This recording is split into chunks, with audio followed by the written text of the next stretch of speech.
Hello student, myself Kavita Solanki, St. Thomas School, Surat, subject Gujarati, standard P.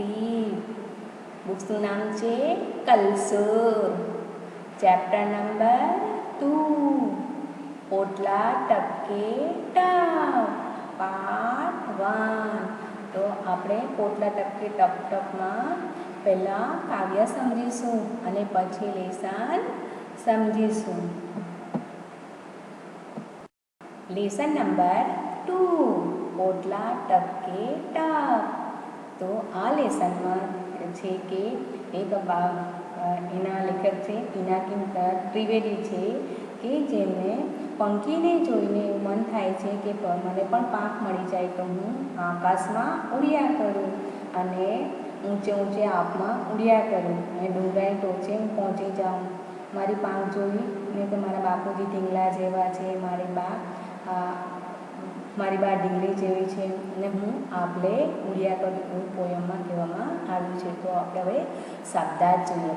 પોટલા ટપકે ટપ ટપ, ઘડિયાળ, પાંખ, આપ, પુડિયા, ઢીંગલી, ઢીંગલા.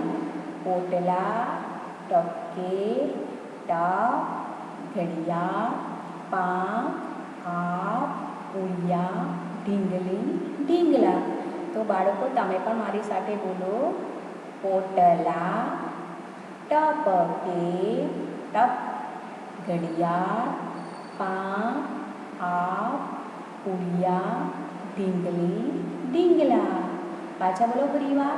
પોટલા ટપકે ટપ, ઘડિયાળ, પાંખ, આપ, પુડિયા, ઢીંગલી, ઢીંગલા. તો બાળકો તમારે નોટબુક્સમાં ઇન્ડેક્સમાં લેસન નંબર 2 લખવાનું છે. અને શું લખવાનું છે? હેડિંગ લખવાનું છે લેસન નંબર 2, પોટલા ટપકે ટપ. અને શબ્દાર્થમાં લખવાનું છે પોટલા ટપકે ટપ, ઘડિયાળ, પાંખ, આપ, પુડિયા, ઢીંગલી ને ઢીંગલા. અને નવા પેજ પર ન્યૂ લેસન સ્ટાર્ટ કર. પહેલાં પોટલા ટપકે ટપ કર, પછી શબ્દાર્થ લખવાના છે અને પછી 1 ટાઈમ તમારે એકવાર પોયમ લખવાની છે. તો ચાલો બાળકો આપણે ગાઈએ લેસન નંબર 2, પોટલા ટપકે ટપ. ચાલો ગાઈએ ગીતડું. તો પહેલાં પંખીને જોઈ મને થાય એના જેવી જો પાંખ મળી જાય. શું કહે છે? પહેલાં પંખીને જોઈને મને થાય એના જેવી જો પાંખ મળી જાય તો આપણે ઉડ્યા કરું, બસ ઉડ્યા કરું. ઘડિયાળમાં 10 વાગે ટન ટન ટન ટન, બા મને ખોડવા લાગે. એટલે ઘડિયાળમાં 10 વાગે અને બા મને ખોડવા લાગે. બચ્ચું ક્યાં, બચ્ચું ક્યાં, બચ્ચું ક્યાં? હું તો આભલે ઉડ્યા કરું, ઊંચે ઊંચે ઉડ્યા કરું. આભલે ઉડ્યા કરું, ઊંચે ઊંચે ઉડ્યા કરું. પેલા ડુંગરાની ટોચે મારી પાંખ જઈને પહોંચે. બા ઢીંગલી જેવા ને બાપુ ઢીંગલા જેવા. ના ના ના ના ના, જો હું તો છાના માના આભલે ઉડ્યા કરું. પિનાકિન ત્રિવેદી. તો આ પોટલા ટપકે ટપ ગીતડું છે કે પેલા પંખીને જોઈને મને થાય, પેલા પંખીને જોઈ મને થાય એના જેવી જો પાંખ મળી જાય તો આપણે ઉડિયા કરું, બસ ઉડિયા કરું. પેલા પંખીને જોઈ મને થાય એના જેવી જો પાંખ મળી જાય. ઘડિયાળમાં 10 વાગે ton ton ton ton ton, બા મને ખોડવા લાગે, બા મને ખોડવા લાગે. બચ્ચું ક્યાં, બચ્ચું ક્યાં, બચ્ચું ક્યાં? હું તો આભલે ઉડિયા કરું, ઊંચે ઊંચે ઉડિયા કરું. પેલા ડુંગરાની ટોચે મારી પાંખ જઈ પહોંચે.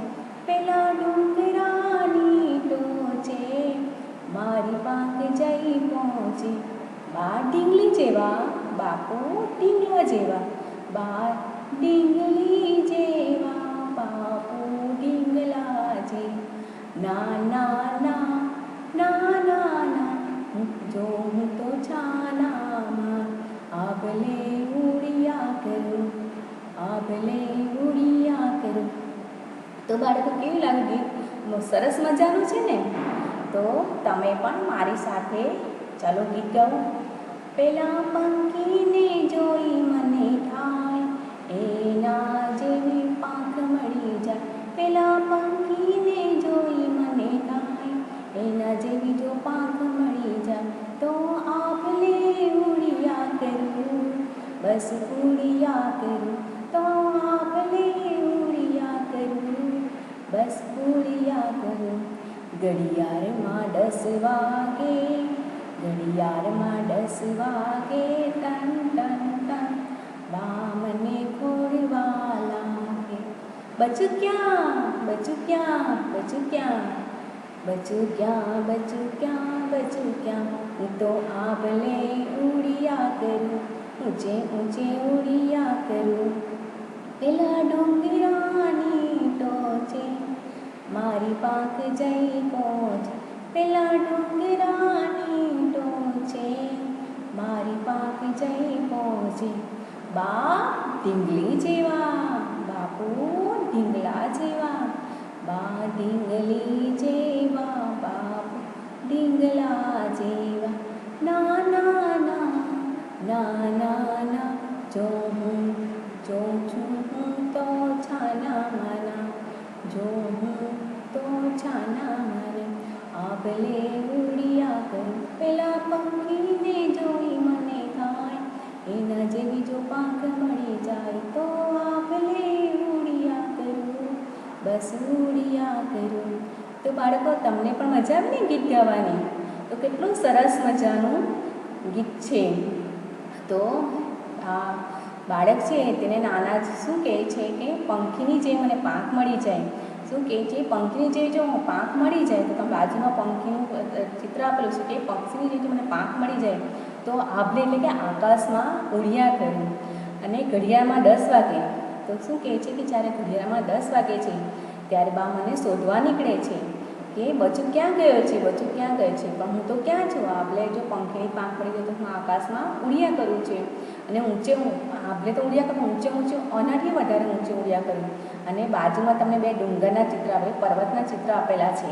તો શું કે ડુંગરાની ટોચ એટલે જે પર્વતની સૌથી ઊંચી ટોચ છે ત્યાં જઈને મારી પાંખ પહોંચે. એટલે કે પર્વતની સૌથી ઊંચી ટોચ પર જઈને મારી પાંખ ત્યાં જઈને પહોંચે છે.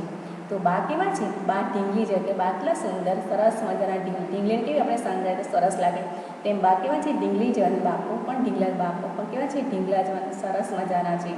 તો એ જ કે નાના ના, જો હું તો છાના માના, હું તો એમને છાના માના જોયા કરું છું કે આપણે ઉડિયા કરું છું. શું કહે છે કે આપણે ઉડિયા કરું છું. ચાલો બાળકો ફરીવાર આપણે ગીત ગાઈએ. પેલા પંખીને જોઈ મને થાય એના જેવી જો પાંખ મળી જાય. પેલા પંખીને જોઈ મને થાય એના જેવી જો પાંખ મળી જાય તો આભલે ઉડિયા કરું, બસ ઉડિયા કરું. ઘડિયાળમાં 10 વાગે, ટન ટન ટન બા મને ખોડવા લાગે. બચ્ચું ક્યાં, બચ્ચું ક્યાં, બચ્ચું ક્યાં, બચ્ચું ક્યાં, બચ્ચું ક્યાં? હું તો આભલે ઉડિયા કરું, ઊંચે ઊંચે ડુંગરે ઉડિયા કરું. પેલા ડુંગરની ટોચે મારી પાંખ જઈ પહોંચે. પેલા ડુંગરની ટોચે મારી પાંખ જઈ પહોંચે. બા ઢીંગલી જેવા, બા ઢીંગલી જેવા, બાપુ ઢીંગલા છે. ના ના ના, ના ના ના, જોઉં છું તો છાનામાં આભલે ઉડિયા કરું, આભલે ઉડિયા કરું. તો બાળકો તમને પણ મજા આવી ને? આ કાવ્યમાંથી મેં કેટલાક પ્રશ્ન બનાવ્યા છે તે તમારે નોટબુક્સમાં લખવાના છે. પોટલા ટપકે ટપ કાવ્યના લેખક કોણ છે? પોટલા ટપકે ટપ કાવ્યના લેખક કોણ છે? પોટલા ટપકે ટપ કાવ્યના લેખક પિનાકી ત્રિવેદી છે. કોણ છે? પિનાકી ત્રિવેદી છે. પંખીને જોઈને મને શું મળી જાય એવી ઈચ્છા છે? પ્રશ્ન નંબર 2, પંખીને જોઈને મને શું મળી જાય એવી ઈચ્છા છે? આન્સર છે પંખીને જોઈને મને પાંખ મળી જાય એવી ઈચ્છા છે. શાની ઈચ્છા છે? પંખીને જોઈને મને પાંખ મળી જાય એવી ઈચ્છા છે. પંખીને જોઈ મને ક્યાં ઉડવાની ઈચ્છા થાય છે? પંખીને જોઈને મને આભમાં ઉડવાની ઈચ્છા થાય છે. ક્યાં ઈચ્છા થાય છે? પંખીને જોઈને મને આભમાં ઉડવાની ઈચ્છા થાય છે. ક્યાં ઈચ્છા થાય છે? આભમાં ઉડવાની ઈચ્છા થાય છે. પ્રશ્ન નંબર 4, ઘડિયાળમાં કેટલા વાગ્યા છે? ઘડિયાળમાં કેટલા વાગ્યા? ઘડિયાળમાં 10 વાગ્યા છે. શું આન્સર આવશે? ઘડિયાળમાં 10 વાગ્યા છે. મારી પાન ક્યાં જઈને પહોંચે છે? મારી પાન ક્યાં જઈને પહોંચે છે? મારી પાન ડુંગરાની ટોચે જઈને પહોંચે છે. ક્યાં પહોંચે છે? મારી પાન ડુંગરાની ટોચે જઈને પહોંચે છે. પ્રશ્ન નંબર 6, બા અને બાપુ કોના જેવા છે? બા અને બાપુ કોના જેવા છે? તો બા ઢીંગલી જેવા છે અને બાપુ ઢીંગલા જેવા છે. બા કોના જેવા છે? બા ઢીંગલી જેવા છે અને બાપુ ઢીંગલા જેવા છે. તો બાળકો તમારે આજે 6 પ્રશ્નના જવાબ છે તે નોટબુક્સમાં લખવાના છે. તો બાળકો તમને કાવ્ય જોઈને કાવ્યમાં મજા આવી ને? Okay, thank you.